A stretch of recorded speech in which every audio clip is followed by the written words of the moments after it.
Tune in as I sit down with Jim and Kellie from Sweet Travels that you can see on YouTube as they talk about their journeys and amazing experience in one of the nicest RVs you will ever see on the open road. All right, so for the listeners, I've gotten to know these folks. They're a mom and dad. Are you guys grandparents too?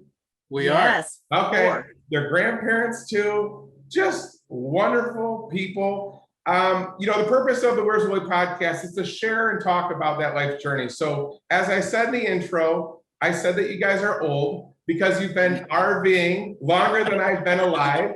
I'm 40. You've been You are the age of our daughter. Yeah. 42 years. So why don't we just start with Jim and Kellie sharing your story. Where'd you guys grow up?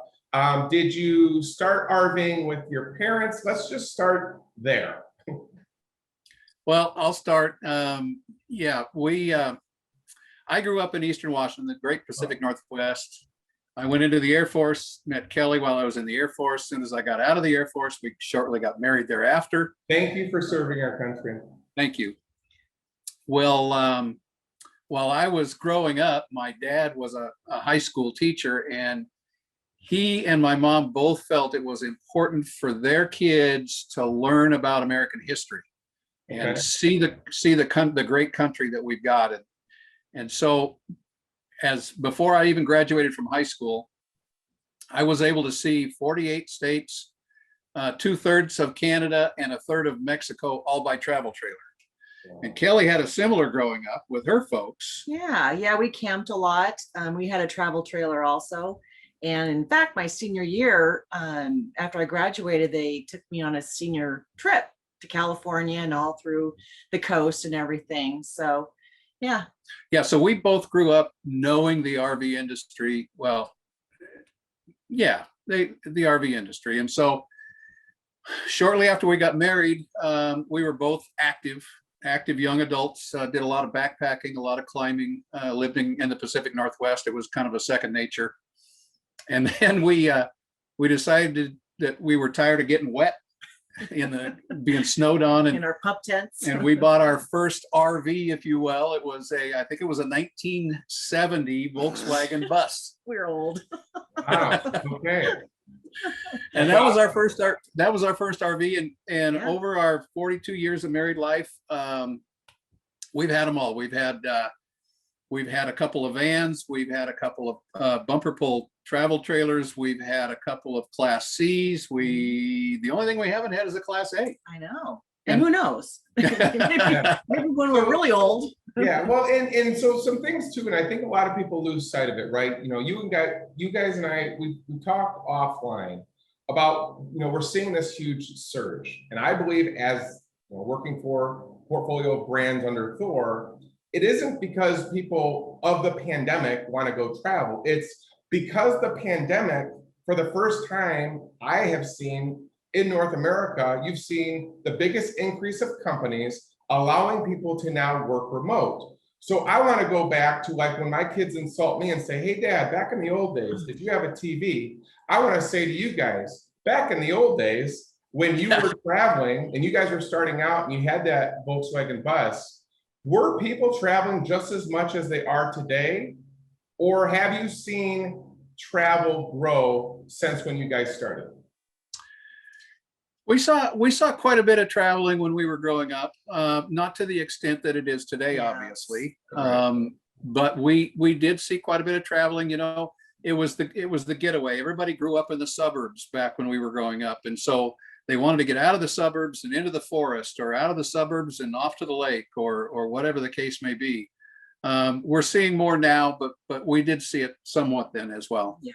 Yeah. And, and the other thing too that, and I'm just amazed, like I said, it's easy. And I'm sure you guys that had to make sacrifices because you had normal jobs, to see and I'm sure you guys have run across couples in campgrounds, right? Where they're both working remote, or they're both influencers, or doing whatever they're doing. And if you ever hear them say, well, it's just too hard to go camping, the argument has to be, try when we were raising our kids. So when you guys did your travel, did you have to do typically what your work allowed, that 2 to 4 weeks a year where you guys would plan out the year? Or would you guys do a lot more of those weekend getaways? Hey, Friday, dad's going to be home. Make sure your room's clean. We want him happy. Everything's packed and we're going to hit the road. So were they more small weekend trips, like you were saying, to just escape? Or would you guys do those family trips of a, 10-day, run out somewhere?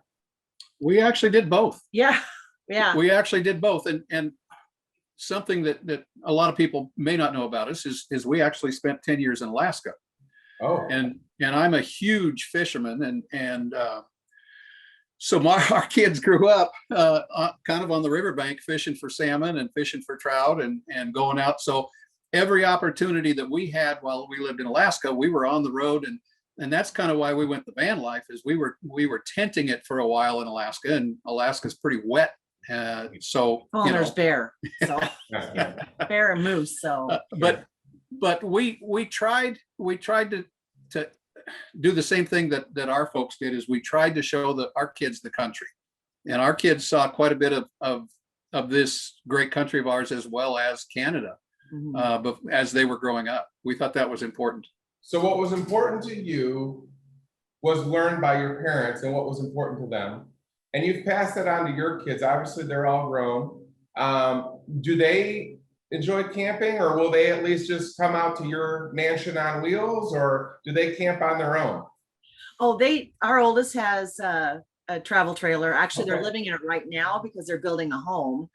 But they love to travel, and our second daughter loves to travel, and our son travels for work, so he isn't camping or anything right now because he is so busy, unless he goes with his sister, so Yeah. and her family. But yeah, they love to travel, and we finally got them all together about 5 years ago to Yep. Yellowstone, and had all 4 grandbabies and all the kids, and it was so amazing. And we have to do that again soon. Yeah, before we went full time, we took a 2-month trip. Kelly had never been east of Kansas as she was growing up, and so we decided to take a 2-month trip shortly after I retired. Well, it was before I retired, actually, and we took off, and I took her down to the Everglades and back, and we met all the kids and the grandkids in Yellowstone on the way home, and what an amazing trip that was. Wow, that's awesome. So, you guys survived polyester pants, tight rolled jeans, teenager rebellion. Again, you guys are an amazing pair of parents. I mean, I have gotten to know it in the short time that we've gotten to know each other. And all the while, you've stayed true to your faith. Can you talk a little bit about just, for the people that don't know, you do own, and I'm just going to say it, you own a DRV toy hauler. It's called a Full House. It has a beautiful paint job. And I mentioned the rig. I think about Optimus Prime every time I see it. But can you just talk a little bit about, maybe your walk in faith, reflection as parents, where you're at now in life? What has, without the self, but just honest from the heart, 42 years, again, more than I've been alive, of travel, really, and I don't want to make realtors angry when I say this. You can own a home and have a good life. But have you guys come to a conclusion, especially now that you are full-time, you've done your responsibilities, you've raised the kids, you are full-time living now. Is there something that is to be said about just seeing life differently? Or if you were to just kind of summarize really the biggest difference that you see? Of course, there's challenges on both sides. I get it. House maintenance, black tank flush. Okay.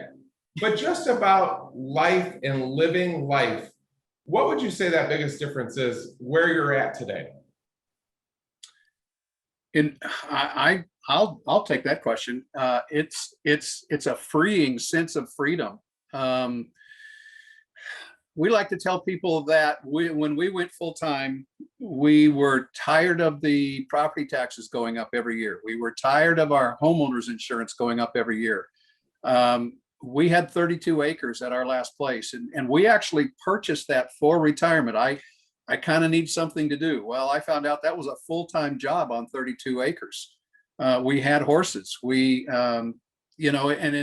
And then we were collecting all this stuff over the 42 years. And when I came home, we took 2 long trips. And after our second long trip, I came home one day and I looked at Kelly and I said, you know, God's telling me we need to go full time. And you heard. I said, I didn't hear it. I didn't hear him say that.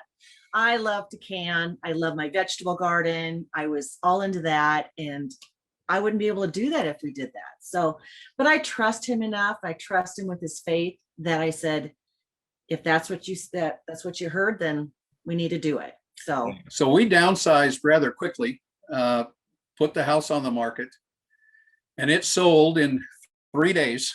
We had 4 solid offers in 3 days. And this happened when? What year? Would have been June of 2018. Yep, 2018. June to 2018 is when we finally closed. And it was a lot of work because we had 32 acres, because we had 42 years worth of stuff. We actually had our oldest daughter's memorabilia from her kindergarten and elementary school years still packed in a storage bin at our place. And I know Kelly was crying to let go of that one. That's no, hard. I gave it to her. Her she husband's crying now. Yeah. She has 9 containers. Wow. And he just like, no, whoa. So it was kind of a liberating feeling to go full time. And now that we've done it, we like to tell people this lifestyle isn't for everybody, but it certainly is for us. Yeah. We now live in a 400 square foot RV, maybe a little more than 400 square foot. And we're together 24/7. Yeah. And that's tough. And we're loving it. Yeah. It's just, we're able to see a lot of the country. We're able to see, we have our oldest daughter who lives in North Texas with her family. Our middle daughter, or our middle child, who's a daughter, lives in Eastern Washington still with her husband and her family. And then our son lives in Eastern Washington still, but he travels the country quite a bit. So we're actually able to stop and see him where he's at. We're able to go down and see our grandkids and our daughter and her family in North Texas. We're able to come up and see my parents, who are still very healthy and doing very, very well here in Eastern Washington. So we spend a lot of time in the Eastern Washington, North Idaho, Western Montana area, and we wouldn't change a thing. So why don't we do this then? Hearing a great story and seeing beautiful places, some of the listeners may roll their eyes and say, well, that's fine. They must be millionaires. Can we start? Let's get some truth about life, to your point. Sure. By no means do I want to put you in a category, but it's not that you have to be a millionaire. You can be middle class or somebody that retires if you saved and you have some proceeds from the sale of your home. Let's talk real life. For somebody that's in their 50s, I'm going to assume you guys are 51, 52, that says, hey, you know what? We didn't care too much about Willie's idea because he's young, he's got gel in his hair, but we really like Jim and Kellie. They're more, they get us. So for people that are at their stage in life, how different, like cost-wise, can you just kind of outline, let's say somebody, and I know different regions of the country, here in the Midwest, you can have, a 2,000 square foot home, $160,000 a month mortgage. So you're going to be all in, probably taxes, insurance, full escrow, $1,200 a month. That is just to pay your house. Then on top of that, you've got your utility bills and things like that. Then you got mowing the lawn, all that. Is living this life, and I know it can be, Jim, but can somebody that has worked hard like you guys do and say, hey, the kids have moved on, they don't come and see us because they're busy with their family. You know Right. what? We want to go do this. Can we just be real for the listeners and you guys just kind of outline some of these things? So let's talk budget-wise. Okay, so it's funny you say that because we get a lot of comments on our YouTube channel regarding, oh, you were born with a silver spoon in your mouth. No, neither one. Why don't we make that clear for all the listeners? No. We worked hard all of our lives. We tried to raise our family right. We tried to be smart with our money, and we live on a budget. And so when we sold our place, our 32 acres with a home and shops and outbuildings and everything else, we came out we came out okay on the sale. Mhm. But again, we worked hard all our life and tried to be smart with our money and lived on a budget with 3 kids. So we did have some savings. We did have a retirement. Living on the road, and I hate to get into this. I try to avoid this conversation with most of our listeners, but the one thing that I do tell them is we sold our house. We used part of those proceeds to buy our RV, to purchase our truck, and we still are very religious living on a budget. And if you want to know numbers, I'll throw out a couple of numbers So because we do. let's not talk about the cost of your setup. I'm talking about if somebody has a bumper pull travel trailer, they have a big DRV luxury suite, we're gonna make those all the same. In a Okay. given month, you wanna go, you're gonna pay where you park, so whether you boondock, that's gonna be obviously cheaper, right, than getting full hookup, probably at a better, well-known resort, but on average. I'll tell you, here's what we budget. And Okay. we never go over our budget. We budget $900 a month for RV rental sites. Okay. Now that's being pretty much on the low side, because that only gives you $30 a night, and most everybody knows you aren't going to get much at $30 a night now. We supplement that with our 1,000 Trails membership. So we actually have a 1,000 Trails membership that we purchased pre-owned, and I won't go into that, but there is a way to purchase 1,000 Trails memberships that have been pre-owned and not spend a fortune on it. It costs us roughly $580 a year for that membership, and we can stay at any park in the country for up to 21 nights and go from park to park. So we Sure. supplement our $900 with our 1,000 Trails. Not every place is going to have 1,000 Trails. We budget $400 a month in fuel costs. Okay. Our truck gets roughly 8.5 miles a gallon on diesel. So we normally don't do that because we're stopping for 2 to 3 weeks at a time. So we're not traveling a whole lot. And then, you've got your miscellaneous items. You've got your miscellaneous expenses, such as maintenance on the vehicles, maintenance on the RV, auto insurance, and then your food expenses. I'll tell you the biggest budget buster that anybody's going to have when they go on the road, and that's eating out. We try not to eat out very often unless we're with friends. It's a treat for us to go eat out. Yeah. And so that's going to be your biggest budget buster, quite honestly, on the road. So let's talk then about the next part of life, right? As RVers, by the grace of God, as you get older, body parts stop working. There's this big misconception that because you don't have a brick and mortar or a physical address, no hospital will see you. You can't go to a med center, things like that. How do you guys look at real life when you have to go to doctor's appointments? There's yearly checkups that both of you now have to do when you're over the age of 40. I'll get to do my first here coming up, I'm sure.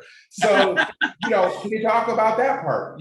Maybe people that go, if I'm out somewhere in Mesa and I've got something wrong, I don't have insurance. You can have insurance. So can you talk about that as what you guys made sure you set up?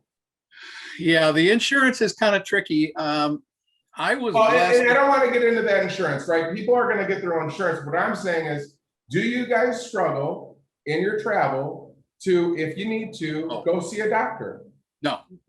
Right? No, in fact, our family physician and family dentist and eye doctors and everything else are still back in our original hometown of Spokane, Washington.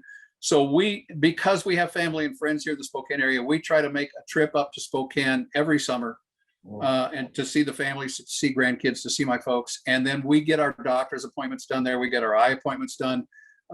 We get all of our routine exams done. However, we have been on the road at times where we've had to go see a doctor. Yeah, we went to minor emergency, and that's an amazing place to go. Yeah, and they're all over the country. Yeah. You've got those minor emergency places that are all over the country.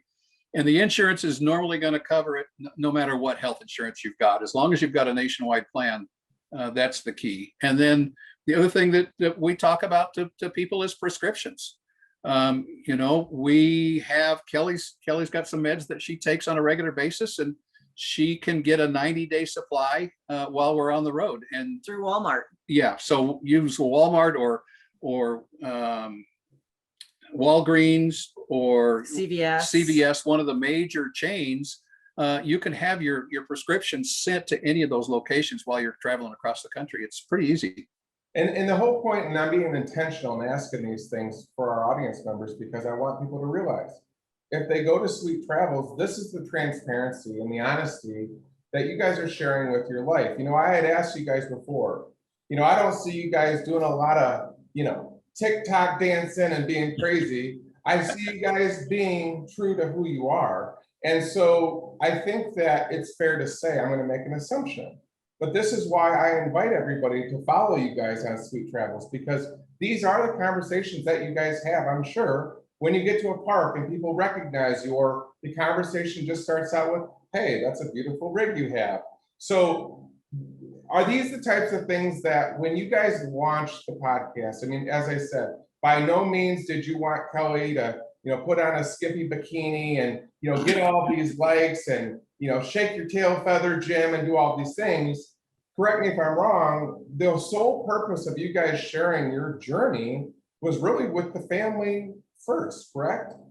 It was, Yes. it was. And we like to tell people that our channel is kind of three-tiered. It's inspire, to educate, and entertain. And we try to do all three in a non-competitive atmosphere. You're right. And no drama. And no drama. Right. And I have to believe that if listeners have questions, you're open to them asking you guys, correct? Oh, yeah.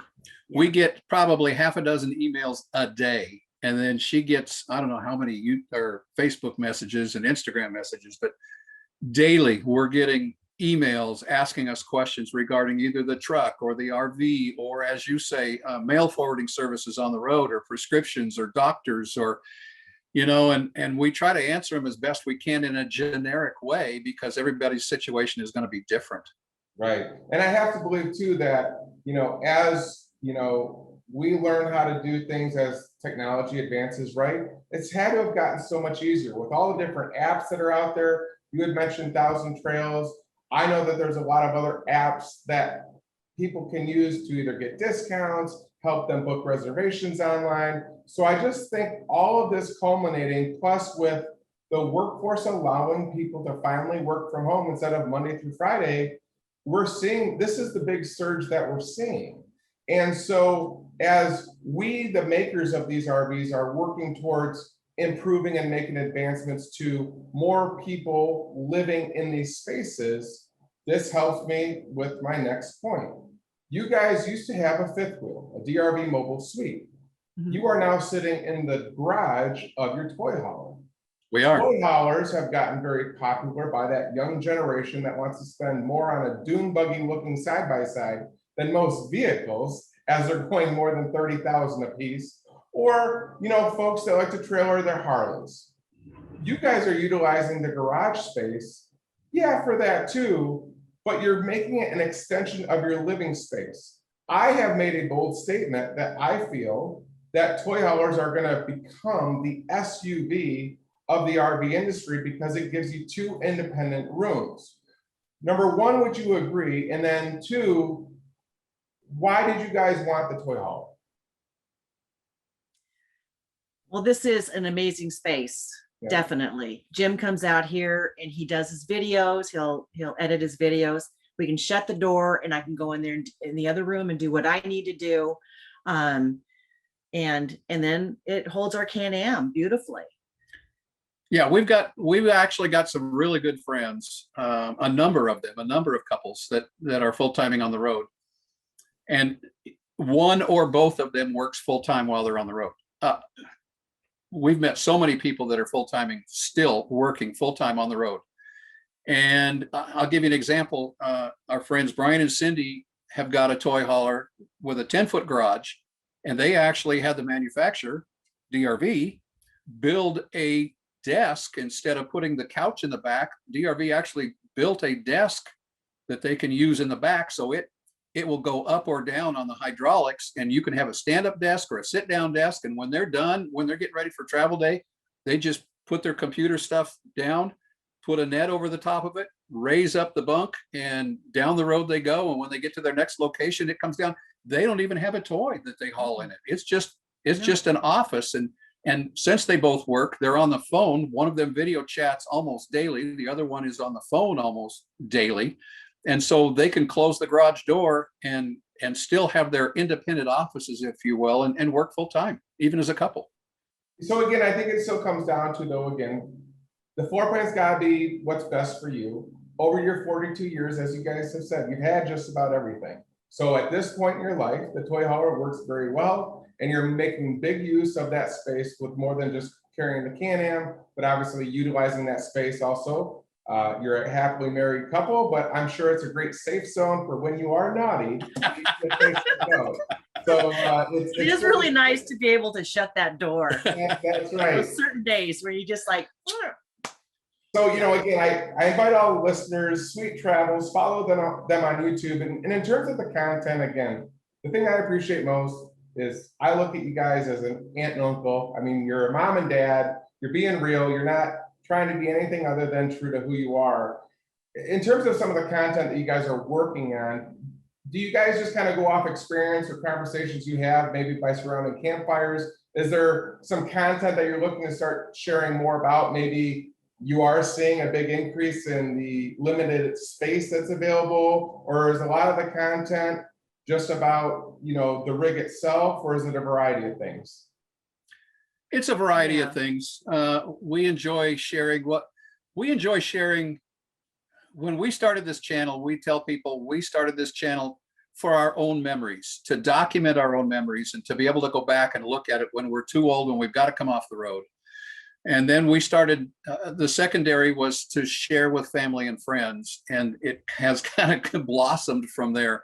Our grandson, Cole, he watches it. He'll go on downstairs, sneaks downstairs, and my daughter will hear 3, 2, 1, which is the beginning of our videos, and she'll just crack up and video him doing that. But he loves watching us. So it's more for our documentation than it is anything else. Although we're getting a lot of questions from people on the road, on the HDT or on the RV itself, or different things about on the road, and so we're trying to address those for folks as well, because again, part of our reason of being on the road is to educate. If we can, if we can help other people achieve their dream, then that's kind of important to us, and we feel good about that.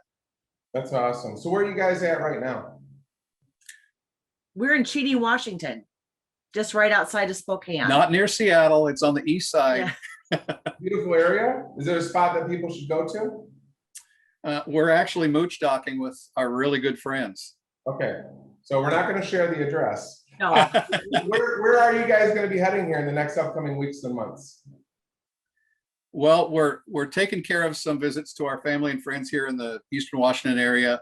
We're going to go back to our property. Most everybody by now knows that we purchased an RV lot in Western Montana, in Superior, Montana. And so we're going to go back there and spend some time there getting some things done. And then we'll come back to Washington State for our final goodbyes.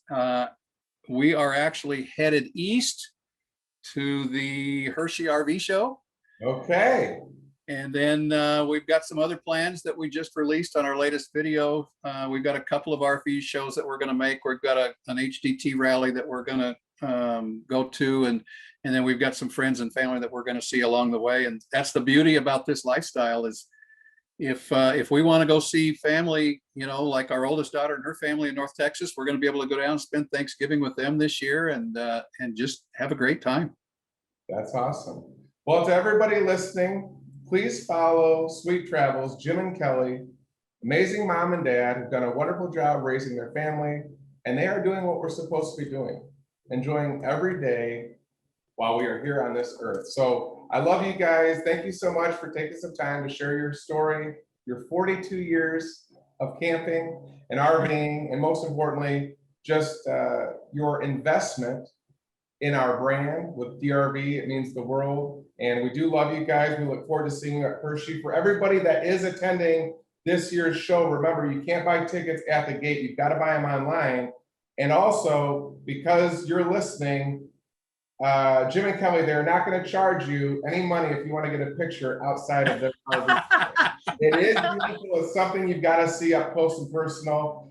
It's just absolutely fantastic. But again, I thank you guys so much for just taking some time. We're going to continue to support you. If any of you have questions at whatever stage of life you are in, Jim and Kellie are about the best two human beings to ask. So thank you guys so much. Thanks, Willie. We appreciate it. We love you. I'm Will Miller, and I want to thank you for tuning in to the Launching Life's Journeys podcast, brought to you by Heartland RVs. Stay tuned for our next destination.